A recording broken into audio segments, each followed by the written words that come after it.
Welcome back, Sports Card Culture Podcast number 26. It is the Wade Boggs podcast. The Wade Boggs. Now, I don't know. What should we talk about this podcast? Well, it's May 19th, and this last weekend was a show that you were at, so was I. I think that would be a good topic. Let's go. Yeah, let's go, man. Well, I got something that starts before the show starts. Okay.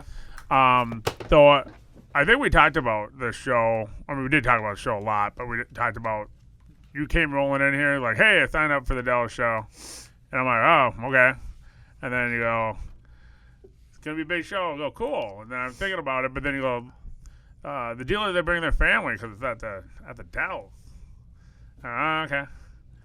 He goes, your family, John, your fam. I'm like, oh, I could bring my family. So the wife and the kid had a good time there. Yeah, that's cool. So thanks for beating that into me. I know multiple other guys who had their families there, and it's always fun to be able to get a business expense that turns into a vacation. Well, I had to get the hotel room anyways. Yeah.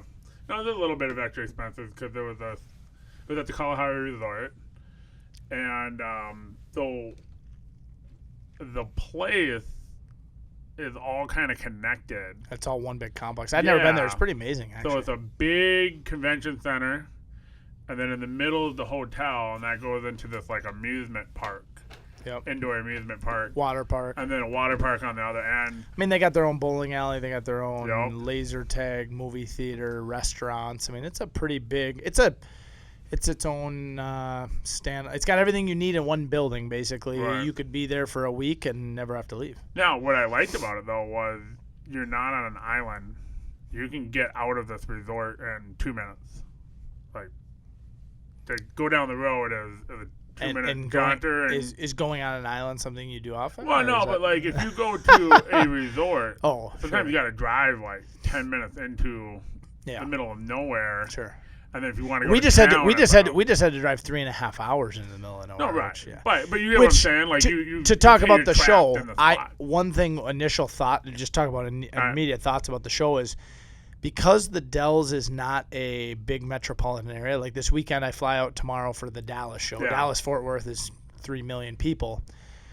Wisconsin Dells is 20,000, 20, 30. So everyone that was there was intentionally there for the show, I felt like. So there was a lot of dealers and there was a lot of serious collectors, but you didn't see as much like random retail customers that like, hey, we just happen to live in the city and collect cards. Like you had to come from outside. And the one thing that I think it was difficult for people outside the city is they had to fly into like Minneapolis and then like Madison. It was like maybe the closest airport. So like there wasn't like which I think that may have affected the turnout a little bit, but I think it was still solid. I mean, the turnout was solid, but in a previous podcast you had mentioned that, I don't know if you mentioned in podcast, you might have just said this to me in the store, was like you didn't like the attendance, the fee to get in. Yeah. And I go, it's a big show and it's not that big of a deal. I've changed my position on that. The $10 a day for 3 days and then $50 for a weekend pass just to get in 30 minutes early. Yeah. Way too expensive. Right. And that's them trying to mitigate the risk of the turnout, but it actually hurts the turnout. Absolutely. It does that. Well, it's called, I mean, no one. I don't think anyone decided, I'm going to drive 3.5 hours, but not pay the $10. It's just like, I think it's an add-on. I think it's a dime that you don't need turns people off. And I'll say that $10 though goes to dealers if it doesn't go to the show. Like that money gets spent on cards, right? Oh yeah, absolutely. So let's say there was 1,000 people. That's $10,000 that didn't get to dealers that could have. How many people do you think showed up? I had a hard time estimating. We'll get into this later. Oh, in one day? Like how many? Yeah, daily attend. You know how the National does? They go, 40,000, but they're counting, same guy 5 times. No idea. I can't even estimate. I don't know. Would 5 be too high? No, not on Saturday. Friday and Sunday it would be. So maybe 5 to 8. But part of it is how long does someone stay at the show? If someone literally, like we had a guy, a customer of ours who set up, his son came over for the show for half the day and then drove back for the Celtics Timberwolves game. Yeah. So like he was there for all of 4 hours. So how many people were there? There was less people there all 3 days, and then there were people that were. Well, definitely people drove in for Saturday. There were some big deals going down. I witnessed a couple big ones. What's the biggest deal you saw? I saw a deal not get finalized. It was for a $25,000 LeBron rookie auto SP Authentic. Ooh. Between two guys I know. The offer was 23. The guy wanted 25, and they didn't close the gap. They walked over that. Over $2,000. So it was interesting. Was one guy and they had cash. To budge? And the one guy was literally fanning himself with the. I mean, it was fanning himself with the money. It was classic stuff. And the dealer, who's also owns a store, his wife was there, and I totally thought she was gonna convince, but they had just made a $100K purchase at the show. Of high-end stuff. So getting 23 back would be kind of a deal. But they bought it. There was a 52 mantle. There was a Jordan on-card auto. The mantle was a 2. He was asking 50 for that. Yeah. I actually did a trade with him shortly after that deal on a PSA 3 Jordan rookie. So I picked that up from him. He got in the deal. I traded him some wax for it. Because I'm buying Jordan on the dip. But that's the funny thing when he's fanning himself with the money. That's where the wife comes in, takes it out of his hand, and then just a deal. And the husband. He was there. He was there ready to spend much more than that if he found the right deals, and they did spend some of. I think they had. I don't know what their budget was, but there was other bigger deals going down, bigger trades. The highlight to me was we got to play poker at night with Sasha T, who didn't know, and you know who he is, right? No, you didn't know who we were. I have no idea who we were playing with. So we were at the table the first night. The guy playing poker with you guys is the big internet sports card guy where he just got done doing a $500,000 Pokemon First Edition Charizard. The guy who had the poker card, he didn't know the rank of hands. He played the worst poker of anyone I've ever seen. Oh yeah. So he didn't know what was what. He was sitting right across from you. The card. Yeah. He just got done doing a $500,000 trade. Oh, I had no idea. You didn't know. He just seemed like he was a nice guy. It was hilarious. Okay, I thought you knew all. No. So all these guys are I just thought he worked for Burbank. You know who he had a he is, Burbank right? Do you know who he is? Sasha D. YouTube kind of super big following, hundreds of thousands of followers. He had a Burbank shirt on. I figured he worked for Burbank. Nope. He's just those guys wheeling deal. I saw those guys do a flawless Kobe auto trade that was 40, 50K in trade. Holy smokes. So they're going nonstop. Well, I was lucky when we played poker because I went out my first 200 with $200 buy-in and then 1-2 no limit. Yep. And I got busted on the first 200 and I ended up I rebought and then I ended up about $200 up. Mm-hmm. But one of the reasons why I was about $200 up because I took about $300 off of him. Yeah. Because it was this one hand where. He was in every hand. He was in every hand. So all you had to do was play a strong hand. Yeah. With your heads up, and you were probably gonna win. Yeah, I saw him check call Queen 7 high on a board that. It was literally arguably. They were very good for him. He just won the game. It was very clearly the worst poker play I think I'd ever seen. He check called. He check called his last $28 with Queen high on an ace king. 10, 9, 7 board. You're never good with. What do you beat? I'll tell you one thing.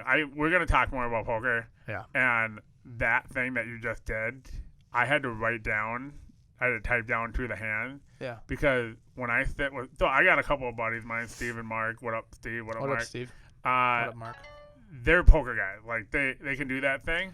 Where you're like, oh yeah, man, you can actually talk about a hand like a normal person. I can't do that. I'm I don't know. There was a 6. I can't remember any. Yeah, I can't have no recall. Well, it helps you to be able to process a hand. Right. And so but what you just did, where you're how do you remember that? Yeah, it's I have no idea how you remember that. It's a big part of the game is obviously recall. I have a really good poker story at the card room in Shakopee, and I can't remember it.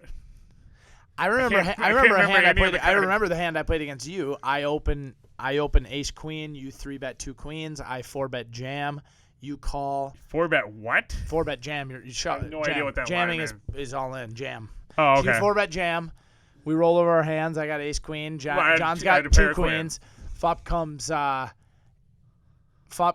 king 10 4 turn 7 river Jack for the nut straight for me. Right. So I rivered you. So here's what happened. And I went nuts because I got to beat John in a hand. Here's what happened. So I had 6 outs. I had 7 outs. I had 3 aces and 4 jacks. I was watching for was the ace. So when the last card goes down, I'm like, I think I won. And then you're like, yay. I'm like, why is he saying yay? And I'm looking. I'm like, because I have a straight. Monkey. Because I have a straight, yeah. I know. All I cared about was no ace. Like, right? Yeah, you were thinking all you had to avoid was an ace. But once I flopped king 10, I could hit a jack. I didn't have any idea that was even a possibility. So clearly. So that was how much do you think that pot was though? I think you started the hand. I think I doubled up 200. I think it was $200. Okay. I think you had me covered or something. Yeah, and so the other one before that was I'm looking at it. So breaking down the poker, I love it. I had poker podcast. I had ace jack, right? Yep. And I don't know what the first 3 cards are because I'm not a degenerate. But the first 3 cards come. You mean you don't have a good memory? Okay. I maintain my initial statement.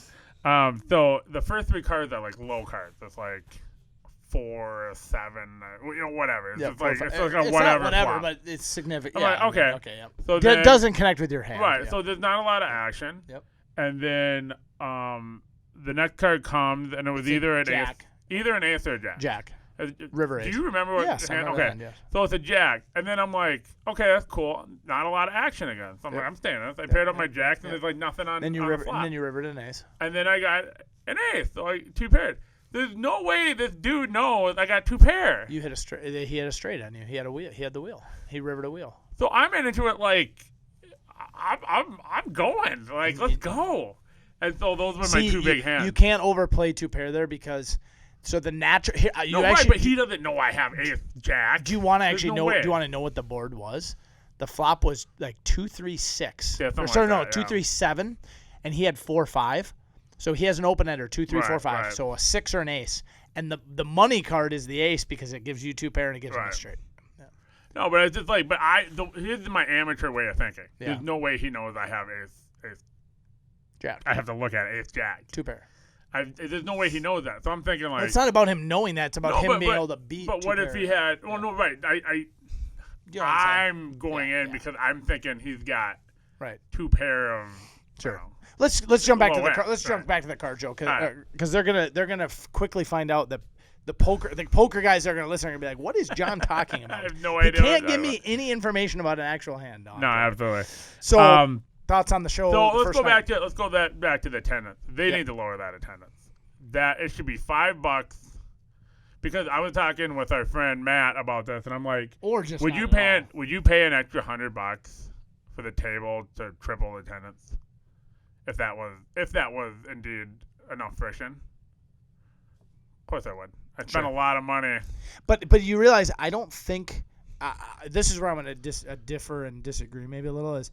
I don't think the attendance is affected by that $10 as much as it's affected by the fact it's in the middle of the state of Wisconsin. Well, right, but we can't change that. No, but I'm saying we can't. But hold on. But here's what I'm saying, John, is the National is the most well attended, and it's more than $10. It's way more. It's like $30. But the National's 10 times bigger. But understand what I'm saying have autograph guests.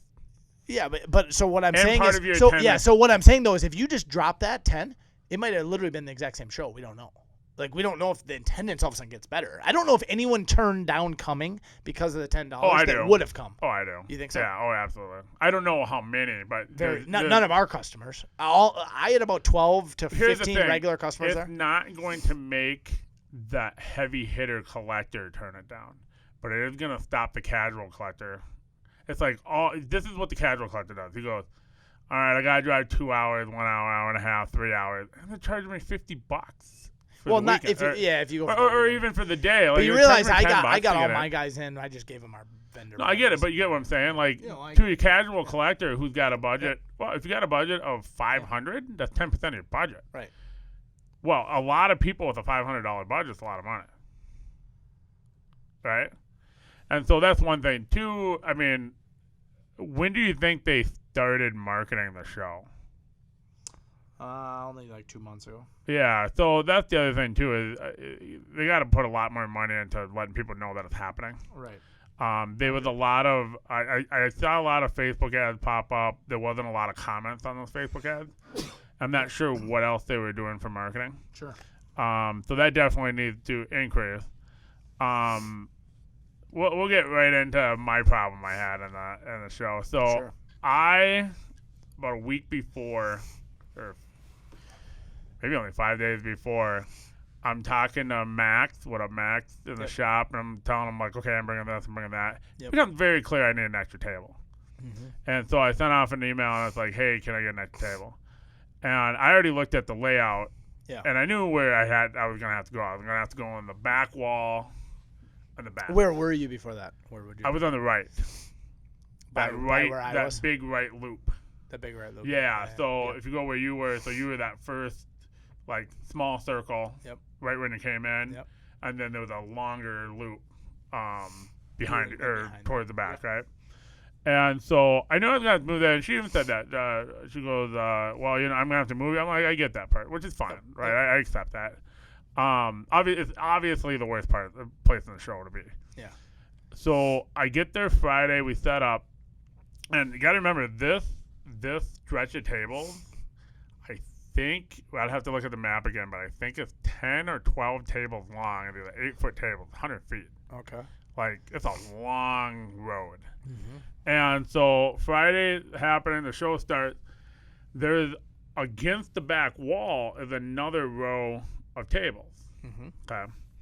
So I looked down, and I looked to my right, looked to my left. Now, the guy on my left, there's 2 tables to my left. Those guys from Michigan, nice guys. Yep. And then I looked down to my right, and there's 3 empty tables, just guys who haven't set up yet. Yep. The tables on the back wall, they're all empty except for this one guy with 1 display case. Like, literally, that single display case dealer, right? Yep. And, which is fine, but there's 8 tables, maybe? 6 or 8 tables just empty. Right. So I'm looking around going, this is not good, right? Sure. And I start looking to my right, to the long, the right ring, and I'm watching people come off the corner, look down the alley, and just walk the other way. Right. Because there's so much empty space, and they got to walk 80 feet, 100 feet. Just to get through dead space. Get through 7 tables. Right. And it's like, I'll go there where there's more stuff. Sure. And so I'm irritated, right? Right. And so I'm like, I'm kind of irritated at the 3. Would they have let you just move to the end?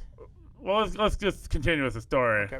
Because that's one of the solutions, right? Right. So I'm like, okay, I'm a little irritated. We go play poker Friday night, and I go, I'm complaining about it. Right. I'm like, this is a bunch of crap. Like, you can't have all these empty tables against the back wall. And nobody's coming down. And the guy who started the poker game goes, oh, I'm with the show. He was the guy doing the announcements. Yeah. And he's like way in the back. He had the little podium. Mm-hmm. And he goes, oh, I'm with the show. I said, everything going to be filled tomorrow. I'm not real happy about it, but I'm like, all right, that's fine. So Saturday comes, and Saturday was much more heavily attended. I mean, in which we know, right? Saturday's always the big day. Right. And all the guys on my side are there. The 3 missing guys are there. Yep.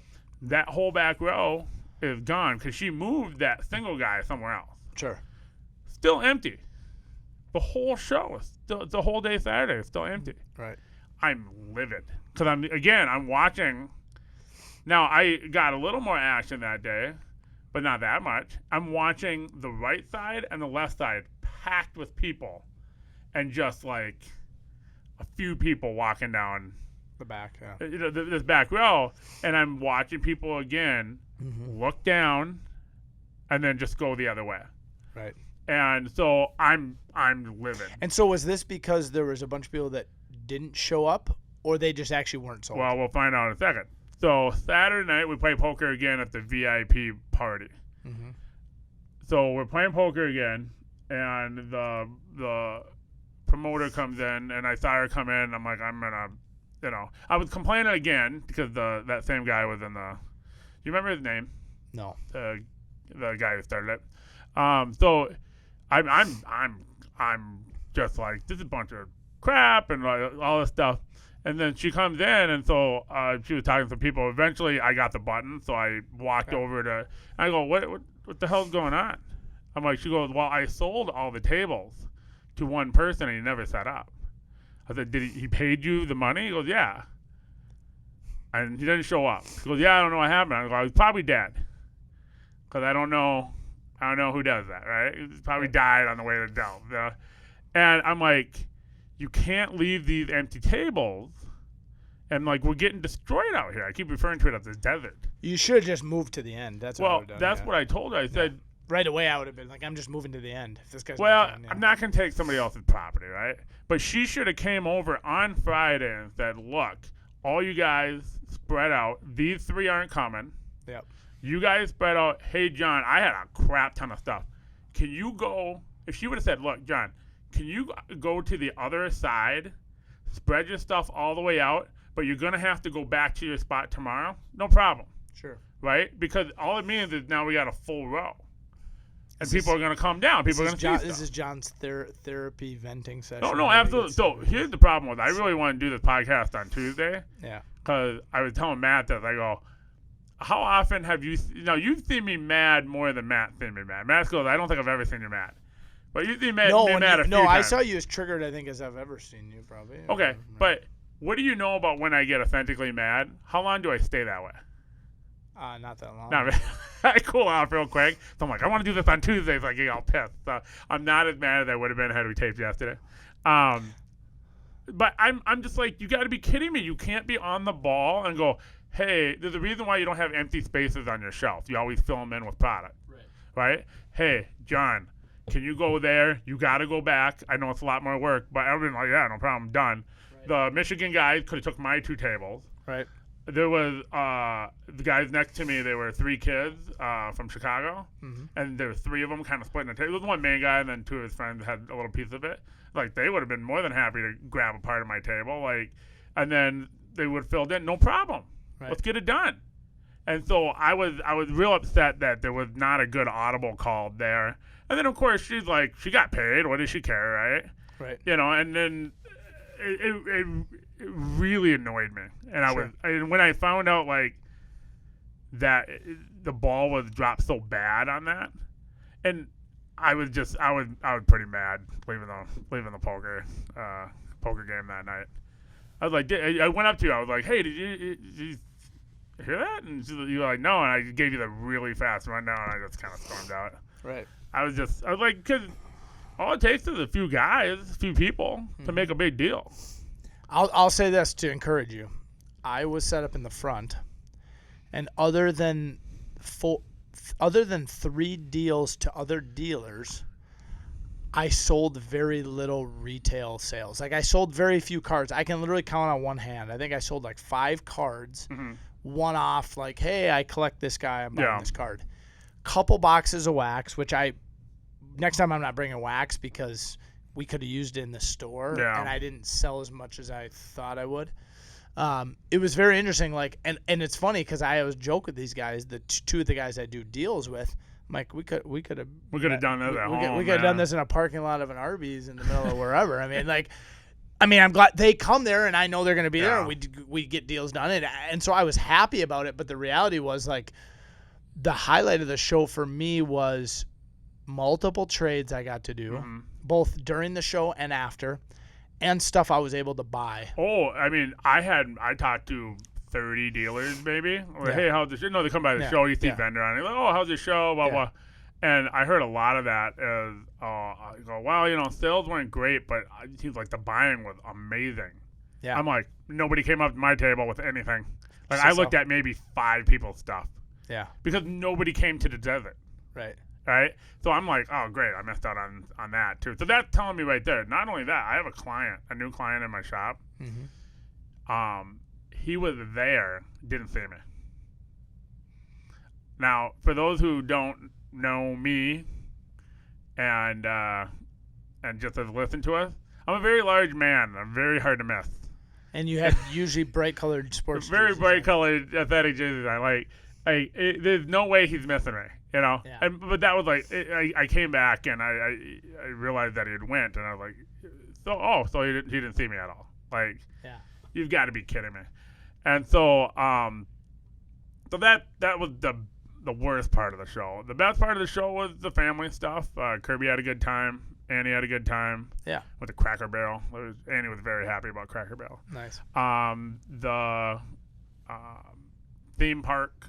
Yeah. Thing. The whole... Kirby, there's a rope course that was really good. The theme park is kind of a mixed bag. I ended up buying 3 passes.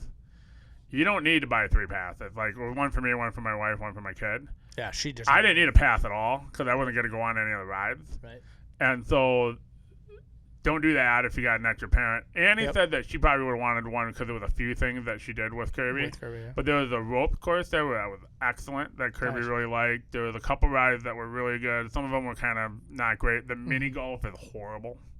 It's just awful mini golf. It's the plainest nothing I've ever seen. Like, they could get rid of that. And this isn't Pirates Cove here. Yeah, I mean, no, I mean, it was like a rock. Like, oh, you know. By the way, did you do any deals at the trade nights? The trade nights to me were maybe my favorite part. No, I don't think so. I did so many deals. I want to say I did 2, 3.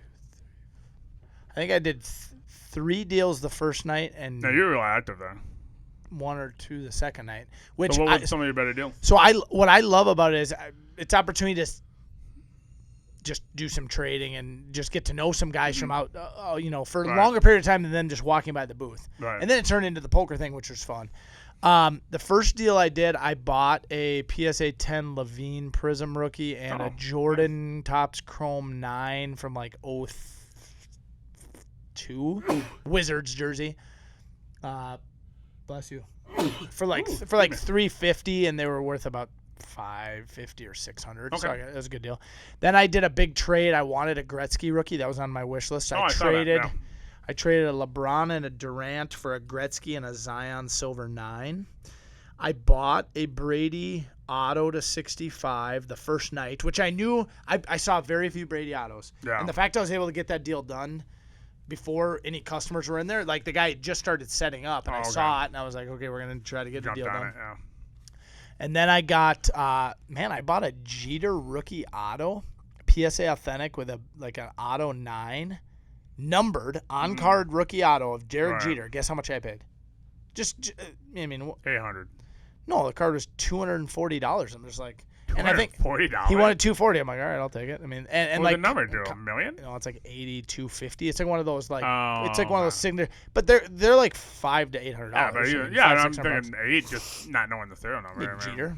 I figured it was a good deal, which is why I went down. Yeah, to that's 8. why I bought it. Right. And then my dad actually sent me some money, like $3,000 to invest if I could find good deals on Mahomes, basically, and Brady, and I got him some stuff. So I got 2 PSA 10 Mahomes and a couple other cards. Yeah, I had brought like $3,000 to both of the trade nights, and when I was looking at stuff, I came to the conclusion that at the trade nights, like if you want to get high-end deals done, like stuff that you're talking about, it's just like my business. It's not my business, and so every time I thought it was great stuff. I thought it was really great Durant, John Morant Select to 13. Wow. Beautiful card. 2 of them. Like one was 13, one was 25. Yep. And it's like, I don't have the customer base for it. I'm not buying it for myself. Yep. And so it's not, in terms of getting deals done, I found out real quick that trade nights right now for me and my business that's not your deal. Yep. Because people are coming in with, what do you call those cases? Like the lock. Oh, yeah. The slab cases. Yeah. And so, I mean, you're bringing in 200 cards and it's like $27,000 worth of cards. Right. Dude, I learned some stuff too. The one guys I got a deal done. I got a Crosby Cup auto. Mm-hmm. The guys had 2 of the Mega Crack Messi rookies. His best rookie, the soccer player. Okay. One was a 7.5. One was an 8. Yeah. 7.5 and an 8. Guess what the 8 goes for? This is Messi's best rookie. Just shoot from the hip. What do you? $3,000. $18,000. Whoa, gee.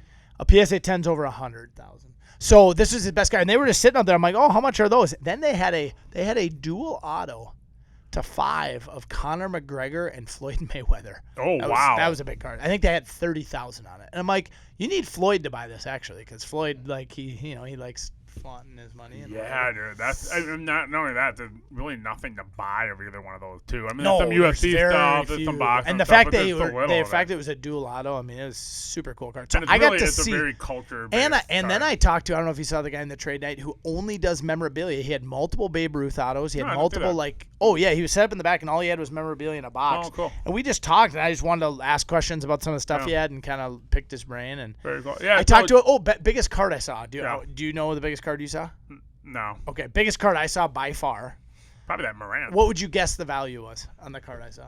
Oh, wow. At $40,000. No. In a case during the show. Oh, during the show. $110,000. Not even close. 2.7 million. Oh, jeez. So I saw the 1/1 NHL Shield Rookie Cup Alex Ovechkin. Whoa, okay. Rookie Cup card. So it's his single best card ever made. What do he have on it? He had 2.7 million on it, and he goes, my logic is, Luka Doncic sold for 4.3, Giannis sold for 3.5. It's got to be worth half of Luka, and I'm like, well, he's more established than Luka, but it is a smaller sport. Yeah. But the reality is, like, I'm like, you need a Russian oligarch like that lives in the Kremlin to buy this thing. I mean, those guys would love that stuff, How many gorillas did he have at his table protecting his table? But he also had he had multiple other $500,000. I do plus not cards. understand. He had like 18 cards in his case, and it was like, dude, I don't understand the people that roll like that, and they don't have monsters next to them. It's just like them and like their wife. Well, there was. Did you not? Did you not see the security everywhere? There were armed security in every aisle, almost everywhere. Like, and they one of the guys, eight patrolling. One of them kept making eye contact with me. Like, it was good. It was like he was like aware that you were a dealer, and like he was just making sure there. And I was like, this is cool. It was actually they were doing. It was the most secure. Yeah. A show I've ever seen. Armed guards, like everywhere. No, I didn't notice that right away. This guy kept making eye contact with me, and I go, oh, he's trying to see if I'm in trouble. Oh, he's just like making like, sure. Hey, come over here. We're good. Yeah. It took me a while. I'm like, why are you people looking at me? Like, he's like, that's my job. That's why they hired me. Because they knew there would be a lot of cash flow. I can just be like, like. I mean, I saw stacks and stacks of cash. I mean, I saw, Well, no, that's the real thing. I mean, like, there's not. I don't see that much armed security. There's police officers that's national though. Oh yeah, there's police. There's like legit, cops. But that was very nice. I did see the 101 logo man dual NT Zion Ja, and he had 500,000 on that. That was a cool card. Load him, man. The single Zion was like 900. So I mean, having the dual lowers it a little bit. But why would that low? I mean, if one of them was a scrub, sure. I mean, if you're a Zion guy, well, let's say this: years from now. There's a reason the 1/1 LeBron outsells the 1/1 LeBron Kyle Korver, or the 1/1 LeBron. Right, but Kyle Korver. But there's a whole bunch of guys LeBron's rookie year that they paired him with. Triple of Bron, Bosch and Wade? Wade and Carmelo. Yeah. So that's a bigger card than his base card because they're all legit. Yeah, but like for example, a single signed LeBron rookie auto outsells any of his dual autos with Wade or Bosch or Carmelo, just not Jordan. So, by the way, did you see the photo I showed you of the deal that was going down in the hotel room the night before the show? One of my buddies took a picture. In this picture was like $4 million worth of Jordan and Kobe and LeBron autos. There was like some actual deal going down where like I don't know who was acquiring what, but he started shooting a video. Yeah. And it was literally one Jordan, LeBron or Kobe auto after another. Yeah. Like exquisite patches to 5, and like there was a triple auto 1/1. I've told some people about the National like that. I'm like, I don't even have I have an idea. You've just never seen cards like this. But it's like the amount of weight getting moved ridiculous. At the National is huge, and you're telling me you saw that at the Dells as well. I saw that on a little smaller version. MC Sports was there. Mike Cancelleri, who's probably the largest high-end dealer in the nation. Cancelleri's one who just sold some of the record sales. Got sold by him. He was set up right across from me, and if you looked at his case, you would have known who he was because he had his name on his banner, but he also had the biggest cards at the show, and they didn't bring probably the $1 million cards. All right, I'm gonna say one more bad thing about the negative. show. Yeah, let's get all the negatives out And of the way. then I think the rest is positive after that. The other one is the PWCC booth. Yeah. Right in the middle, with the big drape blocking out 60% of the floor. Like you can't see anybody behind them. And then they had the weird bar there. They got to move that. You didn't like booth. that, huh? No. Because what happened is because they did it in the middle. Yeah. So here's the deal. The ring. So you were in a ring, right? That ring is not all that helpful for traffic. Right. You just want rows. It doesn't look it looks really fancy on a layout. Yeah. But you just want people to come in and just grind all these rows up and down, up and down, up and down. And so by having these rings and then having PWCC and the bar kind of choking up the middle. Yeah. Like that's a horrible use of space. Yeah. And now the reason why I think they did it because they can probably put an extra. I don't know. I'd have to look at the map, but 50 tables, maybe. If you redesigned it, I bet you could. Yeah. And they just didn't sell that. They didn't sell that many to do that. Yeah. And so they wanted to make sure it was full. I have no idea. Now, that's you're extrapolating some there. I don't know. Well, no. They might actually have liked that layout. No, better, but if you move PWCC against the wall, you make rows. Yeah. I guarantee you can fit a bunch more. But you realize PWCC doesn't want that. They paid a lot of money to be right in the middle to have stuff on. And everybody behind them paid more than PWCC did. So what's the point? No, they didn't. Yeah, they did. No, they didn't. PWCC paid more than. They probably paid $25,000 to be there. Okay, and there's 100 tables behind them. So that's 100 times 300. So it's about the same. Yeah. I'm just saying they get priority. I mean they like that. No, that's nonsense. I disagree with you. So one $30,000 buy canceled $30,000 worth of tables. How does it cancel? Like I see what I don't. Why do they get here's what I think. But here's the thing. I think you're. I don't think they paid $30,000. John, I think you're skewed based on your personal bias here. That I don't think anyone goes. I can't see the tables back there. No, I went back there. You're the first person to disagree with that. Yeah. There's no one who didn't go back there because there must not be dealers behind them. I'm not talking about. I mean, I know I mentioned it doesn't that, make any it sense. has to do with the rows, making rows out of it. Yeah, but how are they blocking anything? Like right behind them was one of the biggest wax distributors.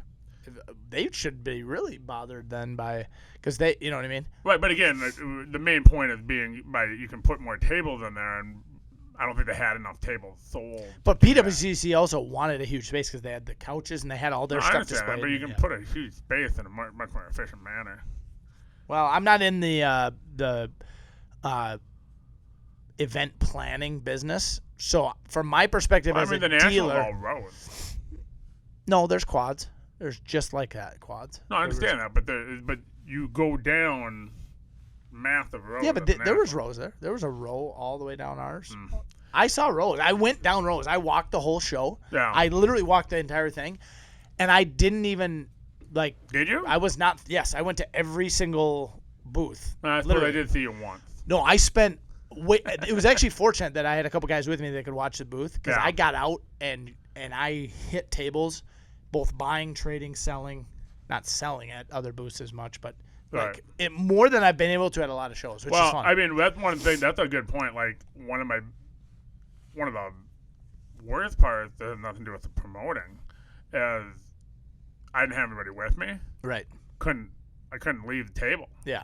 And so next show, I think Sam's gonna come with me, so then bring somebody with, he can call me over. Like he's learning the business, but I got phone calls a couple times where I had to bust back and then go back to where I was. And so that's gonna be a big difference. So we got so now let's talk about good things. I think the bar was a great idea, having the bar there. Like I saw plenty of people who had like a bottle. We just had a cooler in our group. No, right, but we weren't paying $9 a beer. But no, but like for the attendance, I'm not I don't drink at all. Yeah. But like I get that the ability to have a drink in your hand is a big deal to a lot of people. Yeah, at a car show. And no one's ever been able to do that. I mean, there's no alcohol at the National that I can think of. No, there's alcohol in the National. Walking around? Yeah, oh yeah. Is there? Yeah. Why did I never see that? Yep, it's for sale in the concessions, I'm pretty sure. I don't think you can bring it on the floor then. Yeah, you can. Why have I never seen it at the National? I had a drink at the National. Oh, okay. Well, maybe I just never noticed it. I noticed it a lot at the Dells. Yeah, I mean, maybe. Oh, maybe well, people I think aren't doing it. but I think it's a smaller show too, so you just know. I don't know. Maybe you notice more, but no. But I thought that was a good. That was a good thing. So Saturday, Annie goes. I think give me something to eat before you guys go. They wouldn't let her in with a Jimmy John's sandwich. Yeah, but she hasn't learned how to put that in her purse and walk in. No, that's what I told her. I said, we brought in a whole case. No, I didn't even know that was a rule. You don't even ask. You just. No, I didn't even know that was a rule. Yeah. And then, so I'm like. So that's Annie. Come on, Annie. I'm like, come on, Annie. Like, you gotta throw it in your purse. Like, no, I didn't know you couldn't bring food on the floor. You gotta smuggle it in, man. I noticed all the signage after that fact. They're like, what? You gotta be kidding me. And then when we did bring food. We actually ordered a pizza and they delivered it into our booth. How? Are you kidding me? Did you not know that? Yeah, we had a pizza. From the vendor. No, we ordered a pizza outside. From outside. Yeah. Or no, maybe they did buy it from the vendor out there, but they brought it in. And I was gonna say that's a bunch of crap, man. John's experience was a lot different than mine. I'm sorry it was that case. No, but what happened was Sunday. I'm bringing in some drinks and some food. Yeah. And Kirby, who I've raised very well to follow rules, is like, Daddy, I don't know if we can just stop talking about it. It's not a big deal. So she's learning nuance at 8 years old. Like, so funny. I'm not putting up with this dumb rule that I can't have my drinks. But so outside of that, I thought the alcohol having the bar there was cool. Although that should be off to the side. And again, if they sell another 75 tables probably before it's like full, then they probably move them off. What are your thoughts about the August show? I mean, the timing of it's not ideal, but I think I'm going to do it. I'm definitely doing it. I don't think the timing is as bad as people thought. A lot of people had thought it. I had heard from a couple people the week after the National. That would have been rough. Yeah. That to be at the National for a week and then just go to the Dells the next week. But it's 3 weeks. It's 2.5, but it's 3 weeks later. Right. I mean, that's no big deal. Right. Like, 3 weeks is enough time to do it. Now, if they move it next year to like October, I think that would be great. May and October would be excellent. Sure. And then, and it gives you enough time both in May and October. The problem is I just don't think the Dells location. I think the biggest issue is location. As much as I agree with you on some of the layout, it's just in the middle of nowhere. It's just never going to draw like a metro area. I don't think it's just never going to draw. Big of the middle. I think it's way in the middle of the nowhere. Yeah, but it's better than Minneapolis. It's 3 out.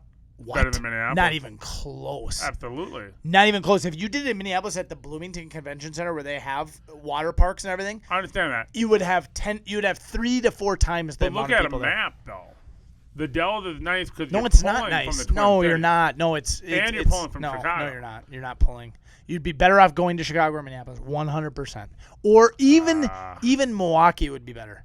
Because you're along. Milwaukee would be better. Milwaukee or Madison or Chicago or Kansas City or any major metropolitan area is going to give you a huge advantage. First of all, you can fly in and be at the show within 20 minutes. Well, like tomorrow, I'm flying into Dallas-Fort Worth, and the Dallas show is a 40-minute drive from the airport. Mm. You have to we're all flying into this show. Like, there's not enough people in the Midwest to support that big of a show with that much high-end stuff if you're not drawing from outside the Midwest. There was dealers from all over the country there, but you didn't get as many collectors from customers. Yeah, customers from those. So interesting. That's my two cents. And then so we, I don't know if I agree with you. I like the location. I think it's halfway between Twin Cities. I mean, I know Chicago. You like I like the convenience of the family thing. But you need it in a big city. That's definitely part of it. That's definitely part of it. The fact that I can go on a trip. And then I think this is real for a lot of the dealers is the fact that I can do this show and bring my family with. Sure. And they can have a great time. Yep, I saw Brent from North Dakota. He had his whole family there. I mean, that's a massive advantage for that show. I mean, it's a big deal. Huge. And, take a guy like me. And for me, as I'm single, it's less part of it is. I would argue most dealers have families. Yeah, of the guys in our group, there was only one. There was 3 guys I had their families with, and few of them are either single or older. Yeah. But part of it is for me, it's if I'm going to do a vacation, I just go vacation usually, and I haven't done the combined. This trip to me was pretty business. Like in the sense that like even when we were doing the trade night, it was about card. You know what I mean? It was cards. Well, my big thing is I worked 4,200 hours last year. How many? 4,200. Welcome to the game, man. Yeah, what's up? You ready? Okay. And so this year I'll probably go down on my hours. So far, I think I'm going to be like 3,900 hours this year. Yeah. And I'm not down by that much, but not as many 2 a.m. Stays. Sure. But Kirby definitely misses me. Yeah.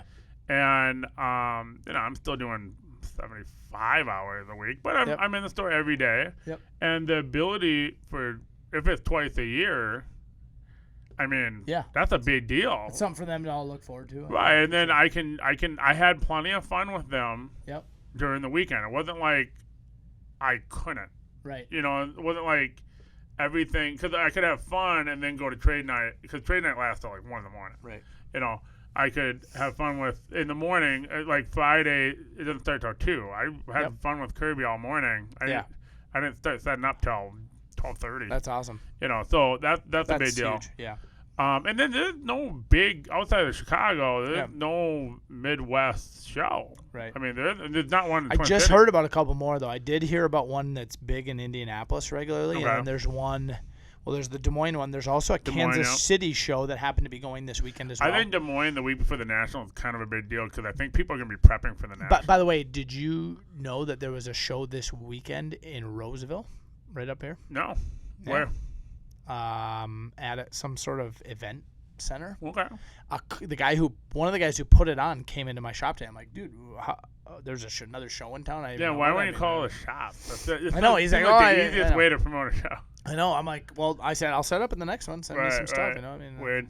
Yeah, funny actually. I was like, wow. Low hanging fruit, guys. Like if you're promoting a show. And to be honest, those shows for me that are kind of obscure are buying shows. Oh, absolutely. Like this Dallas show is a selling show, and I'd say Dell's for me is a merge of both. Yeah. There's a lot of both, but it was probably half and half. Whereas like the Roseville would be like 75% buy, and the Dell's would be 75% in the 90s, there was a St. Cloud show. I think it probably went well into the 2000s.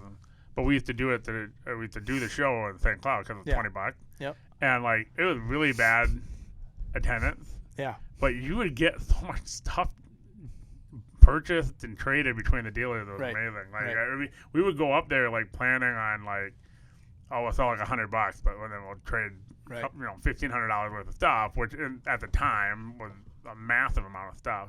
That's where I got my first pack pulled autograph, Chris Webber 4-Sport auto.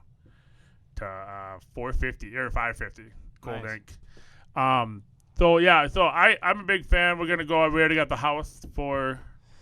I'm a big fan. Like again, I don't wanna. What was your expectations and how do you, as far as you don't need to say numbers, but what was your expectations for sales and where did you? So I basically effectively broke even.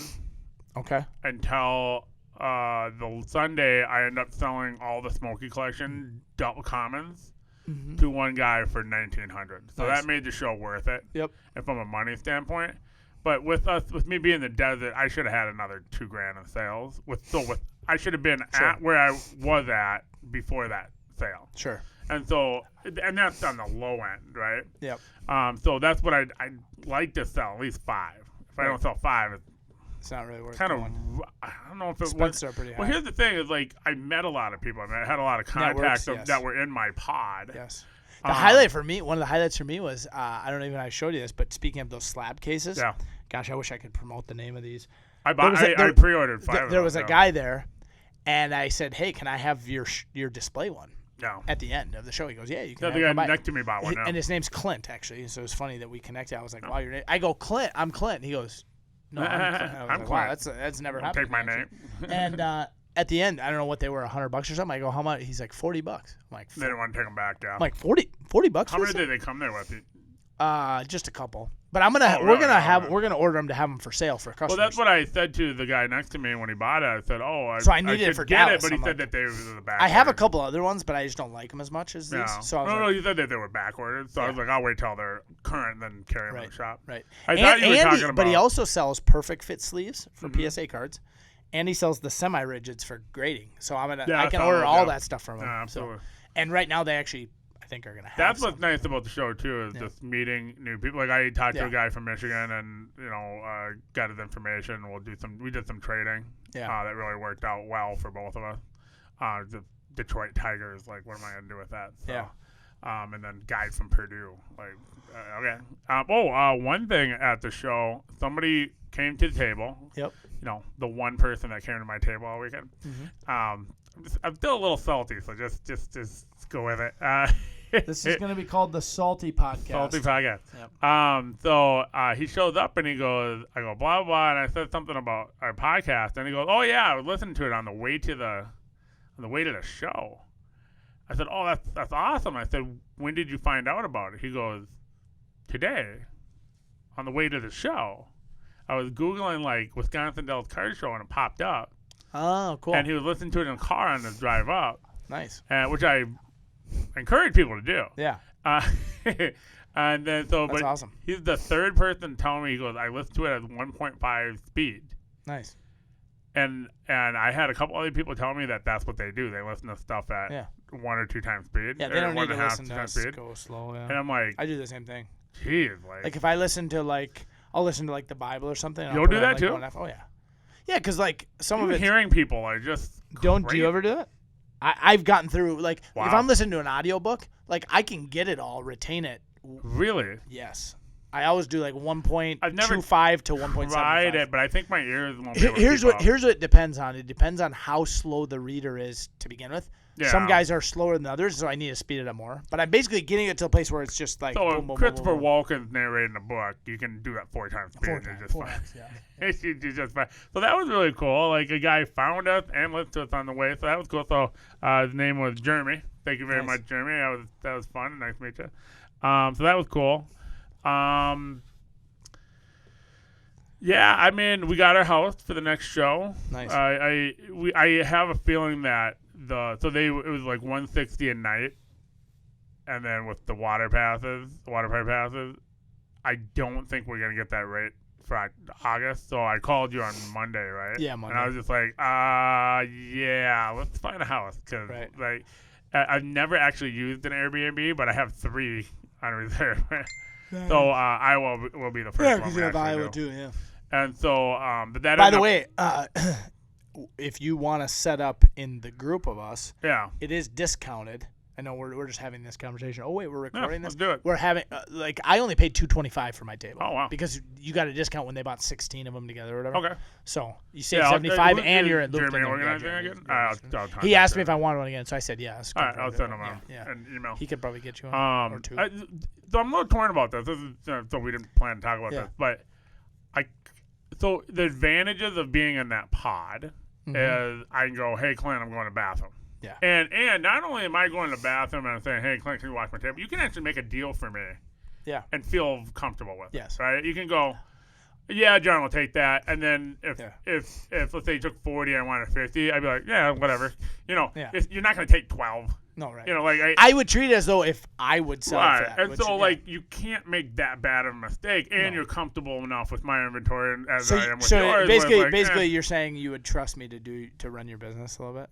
Is that what you're saying? No, I would. I would trust you. Yeah. Yes. I don't know why you're so excited about that. I'm excited. I got John's approval. But you get what I'm saying. Like, I feel comfortable enough with this stuff as long as you get prices on it. Yeah. Where I'm like, yeah, I think I'd look it up and be like, yeah, I think you can do it. So that's cool. And if it was like a huge multiple $100 plus card, then you'd probably ask me. But yeah, on a low end. No, right. But and if the guy's ready to walk, you might pull a trigger for me. So whereas nobody else would do that for strangers, because nor would I want them to.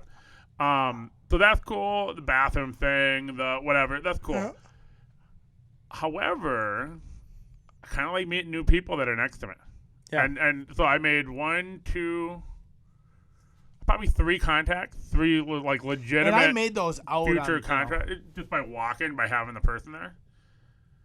Yeah. Oh, fair enough. So if I have somebody at the table and I can go walk, I can maybe do that even more. And that's a lot of what the trade net was. Like I actually made 2 relationships with guys that I'll be doing sales with this week at Dallas. Well, I met one guy with 3 tables down near the Pokemon seller. He's in Blaine. Yeah. Nice. I didn't know him. He didn't know me. Yeah. And we ended up having a really good conversation. For sure. Mainly because nobody was walking down the desert, so we had plenty of time to talk. I keep coming up. I don't know what's going on here. Wow. But no, like that was a good contact. So like maybe we'll do a lot of business. I mean, how did we John, meet? We met at Mountain View Car Show. I mean, but I'll say this to back up to the beginning of this whole thing. I set up at the Mountain View Car Show that time I met you, and maybe did $60 in sales. Yeah. Some of that was related to the lack of inventory, right? Yeah. The first national I did, way less in sales than I'm going to do in this national. Primarily because I have more cards and cards are doing better. Mm-hmm. But so part of it is like each show a little bit depends on what you like. If I would have had the right cards, I could have done $100,000 in sales. What do you think the right cards for the show is? The big ones were vintage, actually. Vintage would have sold if there was actually a lot. So and this is from the back end of the investors I know that came with hundreds of thousands of dollars to spend. Some of the stuff they bought, Walter Johnson 101 cut auto. Oh, wow, yeah. They bought a Hank Aaron PSA 4 rookie. They bought a Fleer Bill Russell low grade rookie.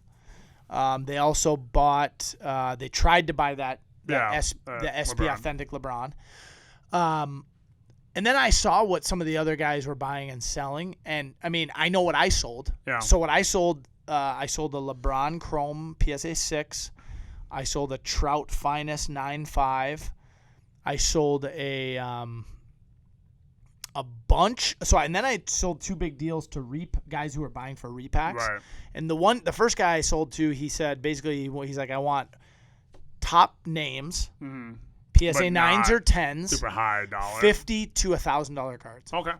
And we, like my percentage on that stuff, I mean, I was wanting about 70 to 80% of comps. A little bit dependent on the value of the card. So we didn't take all of them and comp them all, agree on the comps, and then take a percentage off all of them.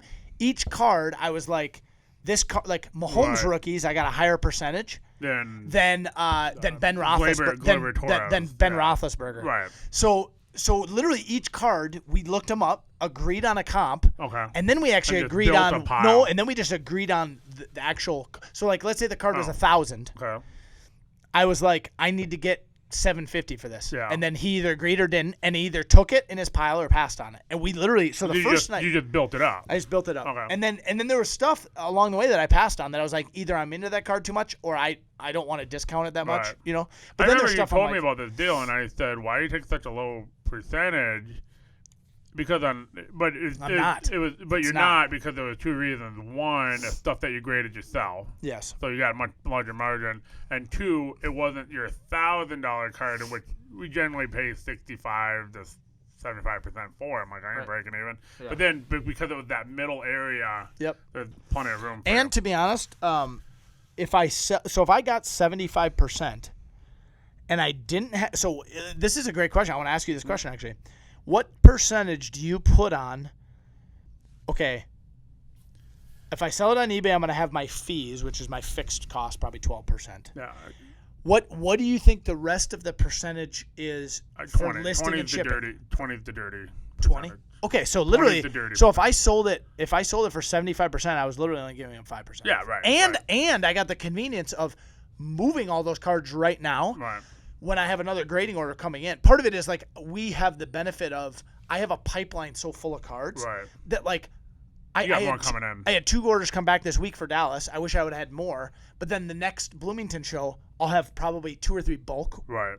And so it's like if I didn't move these cards now, you're not going to be I wouldn't even have a pace to put. Now I shipped like 100 to PWCC to auction, but that's not the stuff I brought. This was stuff that I either thought I could sell there or I was happy to move at that price.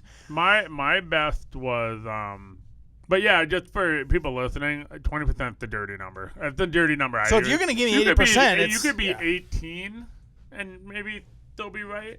But like if you're out in the wild, 20 is the and I dirty bet number. there's stuff in those deals. I bet the average percent I got was about 72 to 76% I got. Right. So I was giving up very little, and I was getting cash with no fees, with no labor. Right. I mean, the labor was going there. And it's like, but that's a sunk cost. And for me, if I'm going there, I want to sell cards. Well, I'll tell you the other thing too. You talked about how you could have done a deal in the Twin Cities with this guy. Yeah. But they always talk about how draft night is when a lot of deals get done in the NFL. Yeah. There's something to that. There's something. There's human behavior. Here's what it is. The guy flew into town with $200,000 or $400,000 to buy. He almost had to spend all of it. He has to go. He's there to buy. He has to spend it. He has to acquire. Whereas, part of it is he's going there knowing there's going to be enough inventory for him to buy. He wouldn't have come into Minneapolis probably just to buy what I sold him, right? Because it was probably not enough. Yeah. But if I had 5 times that, where are these guys out of? The one guy's out of God, where does he live now? Iowa. There's a North Carolina guy, and then there's a guy who used to live in the Midwest. I think he's in Chicago now. Okay. He used to work for Beckett. Now he works for another company. But he buys for all these repacks. So whether it's super. Oh, so he's a middleman for the repack. The middleman, and basically all they're doing is trying to make 5 to 10% on their money. Right. They're just putting their money to work. It's like and they have relationships with me. So not every guy's selling. They got the relationship that Walgreens and Target to do those repacks. No, this is repack like hobby repacks. This is like Break Kings, Super Break. Okay. They're buying for the guys who are selling. Like we have them on our shelves. Right. 3 slab cards for $800. You're gonna have somebody bust one of those, and you're gonna recognize the serial number and be like, "That's my card." That card's come in and out and back, and then Yeah. So my big one was I did this last minute, but I pulled out. I took down 10 listings on eBay, 10 variation listings, mainly because a lot is sold out of them, and it was kind of a messy listing. Yeah. So I took just the best guys: Brady, Herbert, LeBron, Jordan. Just about 10, maybe 12 players, and then so from $1 to 20, I sold the most out of those. In terms of how much space it took up for how much I sold, that was the best, except Smoky Collection, because that was one big tower of a Smoky Collection. But that was probably the best. I probably only sold 2 cards out of my cases. Case cards were tough at the show. Minus the, we only brought wax in case cards, and I literally sold 1, 2, 3. I sold like 5 boxes, and they were like 2, 3 blasters and a couple hobby boxes. Right. So wax kind of did the same. Part of this, there was the one big exclusive wax seller. Oh, was it an exclusive wax seller? Yeah, they were the only. They're a local shop, but they were the only ones that were allowed to bring. Like that's all they did was wax. Like Blowout wasn't. What do you mean allowed? Like they had the rights. I don't think they invited Blowout or Steel City or any of those guys. I think they just gave it because you don't want 10 wax guys like at a show like that. Right? No, but I don't know. I mean that's a little weird. What's the score? I mean I don't know. Yeah, 87 to 85. It turned out to be a pretty good game. So it's 4:30 left in the fourth. And the Grizzlies, NBA basketball, after being up by like 20 points, they were up 27 to 6 or something. 20. Yeah, huge comeback for the Spurs. We're both rooting for the Grizzlies. Where you at, Evan? Grizz. Yeah, we all want the Grizz to win. I think card. You guys heard it here first. My sleeper pick for coming out of the West is the Clippers, and here's why. I watched last night. I watched the Wizards play, and I watched Westbrook and Beal just not show up and be clutch at all. Yeah. And I realized this more than I've ever realized this. And I've seen so much NBA basketball, and this is partly connected to Jordan and LeBron, is experience and clutch factor. There's right now in the NBA, there's only 4 guys I think that have it. LeBron, Durant, Curry, and Kawhi Leonard. Guys that have done it in the finals. They've won big games. They've hit winning shots. They know what it's like to be in elimination games, like deep in the playoffs. Westbrook is awful in the playoffs. He always has been. There's a reason Durant left OKC. The guy was like 1 for 14 this year. It's like really you're playing in a. It's like you can't. I don't care what you pad the stats with all season. If you can't, like Jordan never laid an egg in the playoff game. No. Never once did he go 1 for 14. Like LeBron James will never lay an egg like with Russell Westbrook. And so there's something about those elite, level players. Mentality. And those are the guys whose cards sell. Kobe, LeBron, Jordan, the guys who like you can count on Kobe. He's not shooting 30%. No. I mean, he's gonna get you 40. He shot bad 30. time. No, Maybe not 35. Not that bad probably. Yeah.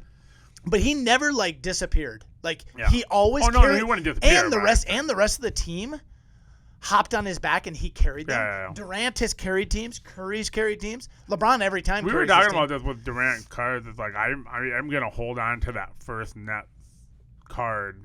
Yeah. Pretty much everything from this year. Yeah. I'm kind of holding on to. Like I got a couple. Last year he had cards. I got a couple. The Nets. Last year because he was injured, but he was on. They produced cards last year. He was on. Oh no, Nets I'm talking about 19. Okay. I'm sorry. 19, I'm talking about not 2021. No, not yes, 2021. Yeah, but like you've got you've got the Nets, you got the ball, and I got a couple silvers, and Yep. I'm just kind of like I don't really think it's worth. All right. Big bucket. All right, that's a big one. So 7. 94-87, 3-4-10. You guys are all gonna know this by the time you hear the podcast. So I'm going somewhere. Where are they going? Where are they going, Clint? Inventory at the show, or oh just yeah. deals So the Pokemon didn't do well at all. I'll bring Pokemon to the National. Yep. Because it's a booth. Yep. That's the other thing too. This is a table. It's not a. Although I would argue it's deep enough to make into a booth if you wanted to. Yeah. Because it was 8-foot table, so it's wide enough where you could. A couple people did. So. Yep. The Pokemon didn't move at all. I'm gonna bring it to National because I really want to see if I can move it. Yep. I was really surprised by my 100 for $20 boxes. Yeah. But I think that had to do with traffic. I don't think that had to do with the show. I'm gonna bring those again. Do you also think? So what I noticed is a lot of these guys who came into this show are like the flipper guys who are into like. Here's what they're trying to do. They're trying to roll up to one big card and then cash out that card. Yeah. And then get cash and then do it again. Yeah. So like, what you're catering to in that area is collectors. Is your collectors. Not your collectors. Like, yeah. And that's what the National really is. Well, the National has everything. Right. But it also has that's that. What I mean. Yeah, it has everybody. Yeah. So you're gonna have people camping out and having a good time. For sure. So I'll bring those back because I'll be in a different spot, and then if I think I just need more people to walk by. Oh, cool. One thing I'm gonna do is I'm gonna put my table behind because I'm only gonna do one table this time, and I'll put it behind, and I'll put all of my extra monsters in that back table, and just have 100 for $20, and then we'll just swap. The hard part is if someone flew into town, like. Their ability to take back a lot of bulk, and so this is where the Dell's thing. I almost sold all of it, but understand that's the Dell's difference, right? Right, but here's the thing: I almost sold all of that. Some guy came over and was sending somebody over to me right at the end of the show. Yeah. And then just didn't. He just didn't make it over. And what was the business they do? I was going to do 150 a monster box. And he was buying them to list them, I assume, on eBay. No, I don't know. And he never came over. So he came to see me like 3 times. Like send him over. But when it's an hour to go, things happen. So the like dollar big name players. I got a lot of look. One thing I say, like everybody had the percentage of Milwaukee Bucks apparel versus Packers and Brewers was high. We're talking. I saw very little more Packers. I saw lots of Bucks. I didn't see any Packers I can think of. I thought I thought 10, 15, but I thought maybe $100, $200. So I don't know I had multiple people ask me about Giannis. Yeah, I had Giannis in my box. I got bought up a decent amount. Yep. So I'll do that, and I might expand that a little more. Yeah. So I might go down to one display case and then really expand that dollar to whatever, and then bring a couple of the budget stuff, put a couple budgets on the table, and then do a back table with the rest of the budget. Yeah. I'm not gonna bring any wax. Yeah. I sold a little bit of it. It just really wasn't worth messing with. 90, 96. Man, that was a bad turnover there. They needed a bucket there. You got anything else for us? I think we covered the show. Anything else about the show? I'm trying to think. So I had 3 guys come visit me over there. Tony came with, and then 2 other guys came over. I had so much fun at the poker and the trade. I can't believe a poker game broke out in the trade night. That was awesome. It was also fun to just have a live show and see a lot of dealers that I haven't seen since Chicago. One of the guys I hadn't seen for a year and a half. For sure. The relational side is the best. I mean, that's. Let's explain trade night a little bit. So the way trade night works is there's a side room, like a little banquet room, and it's really cool. On Friday there was no charge. On Saturday there was $20. But what you do is you just literally take a table, you lay all your stuff out if you want people to come to you. Yep. You lay your cards out like a table at the show. Yeah. And then people just kind of approach you and go, "Hey, you want to get a deal done? You want to look at this?" And as soon as I saw the guy with the Gretzky rookie out there, I was like, "Dude, I want to trade for that." Right. So then I let him look through my box, and here's the thing: it's very apparent who wants to make a deal. Yeah. They're making it very obvious, and then some people will walk around from table to table with their cases and go, "Hey, what are you guys doing?" And so it's really casual, but as you were saying, there's some big deals getting done. Yeah. It's not really a budget night. No. But I'll say this much: people are motivated when you hear trade night, that doesn't mean if you show up with money, they're not going to sell. They would sell too. Absolutely They'll sell. So actually, that's why I bought cash. That's what I did. I really took cash. Yeah, like that deal I got on the Levine. The guy wanted $350. The Levine was selling for like $400, and the Jordan was like $200. I was like, yeah, I'll do $350. Yeah. So like that was the only. So definitely cash bring deal. cash. Yeah, I mean, to trade night, and it's not that well attended. You know. I was actually surprised, yeah. And so, I mean, definitely go to those trade nights, and I think part of it is just knowing how it works. Right. Especially let's say you got a kid who can't afford to have a table. Yeah. That's the opportunity to have a table. Right. Like set up at one of these, banquet tables. I will say, my mom just texted me there's a tornado heading to Shakopee and Savage. Good thing I'm not there right now. Yeah. You want to hang out here and watch the game? I guess.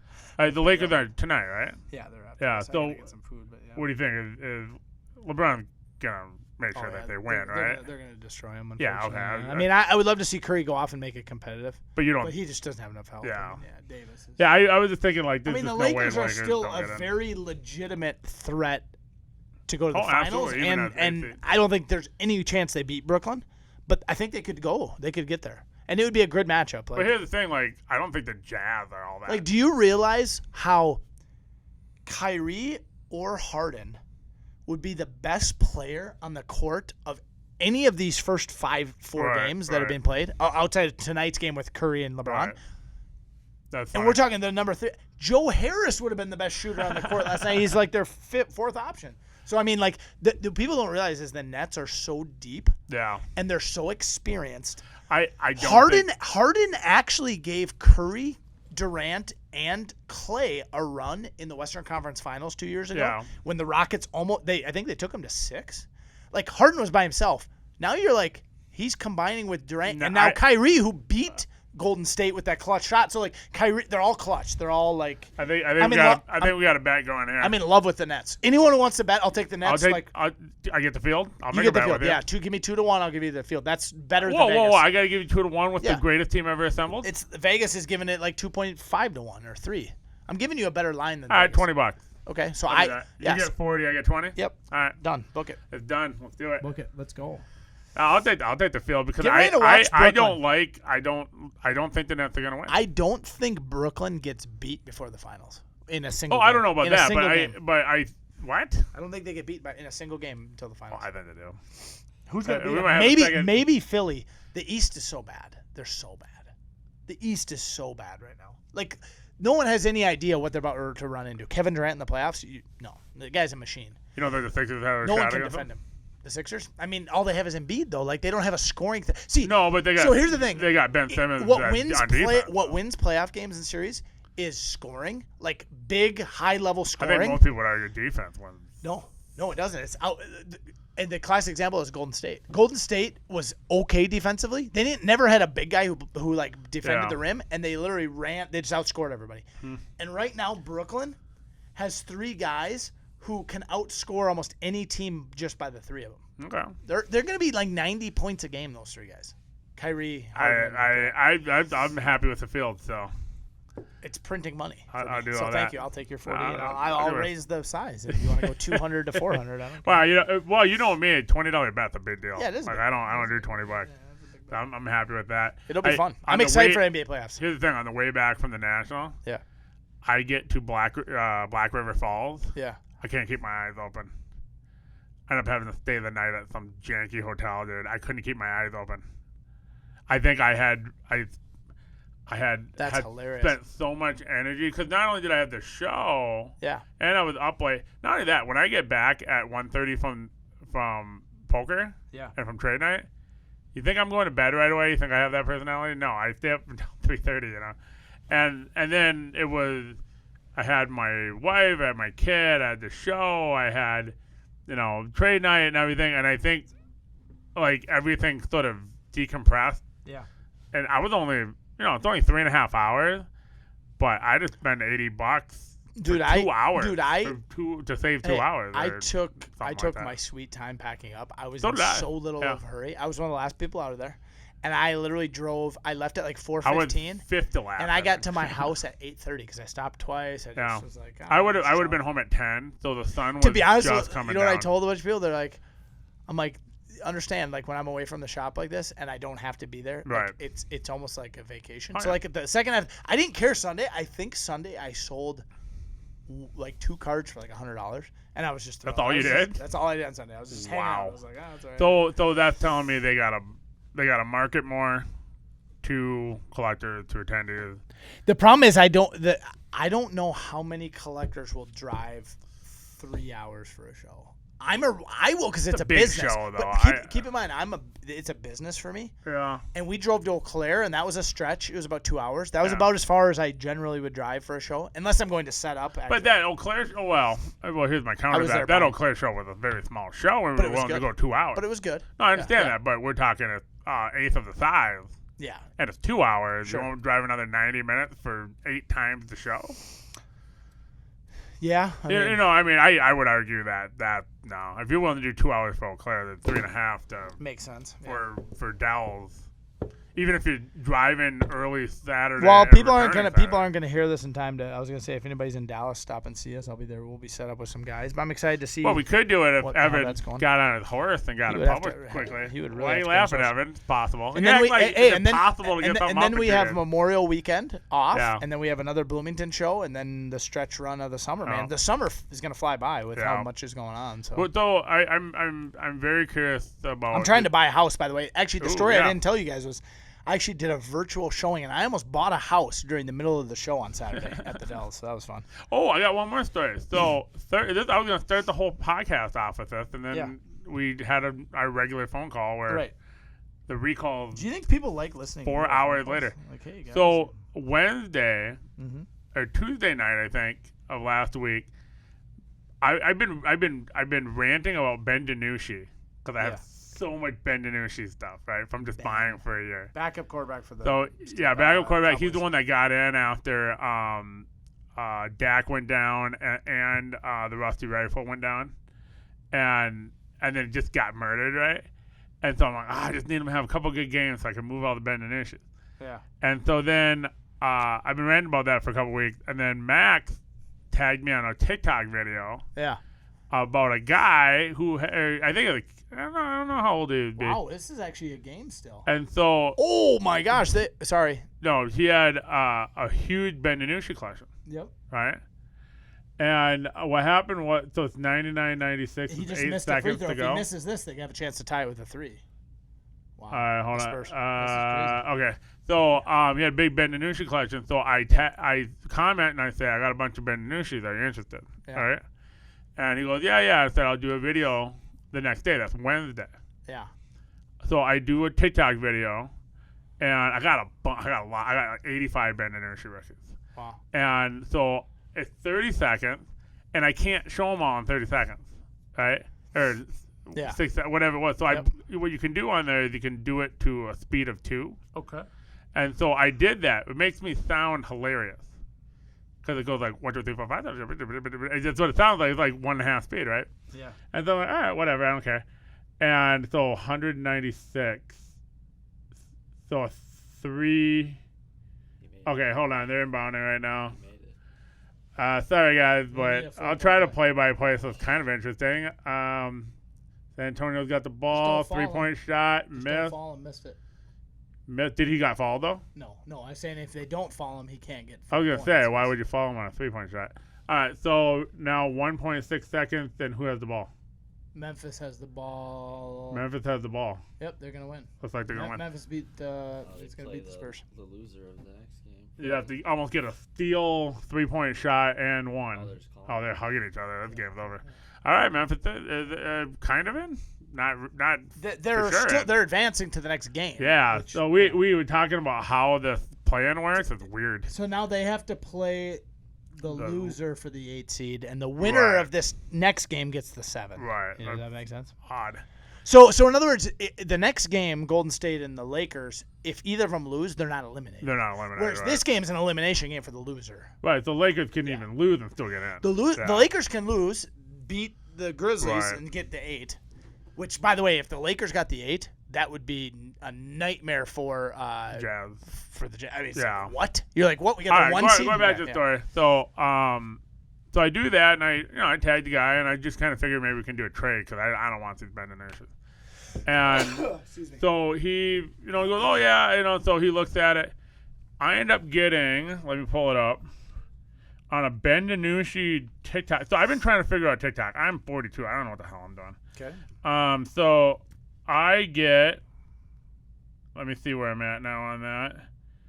I'm at 1,000 views on that video. Wow. Right?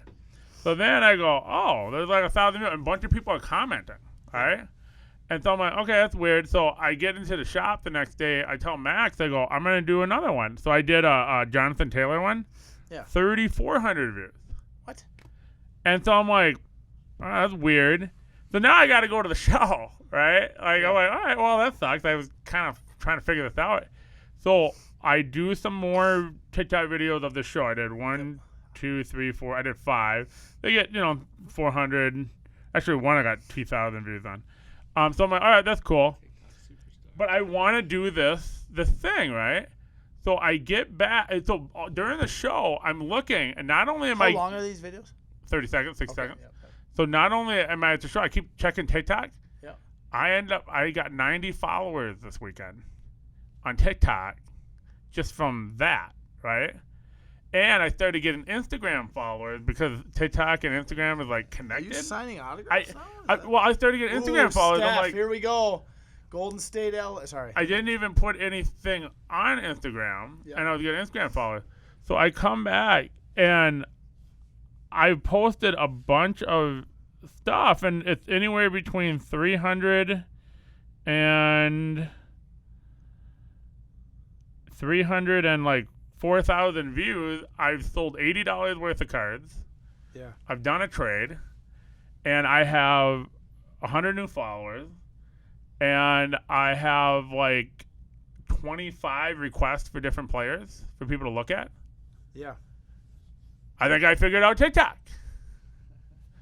And Max is the thanks for that. And so here's the thing, I'm hoping I'm going to keep doing them and hope that I can leverage TikTok into listeners for the podcast. Nice. So we'll see how that goes. I didn't do one today. I was super busy. Coming back from the show, the store just looked like a hurricane went through it the last 2 days. So it's the best it's been. You guys are seeing it not that way. All right.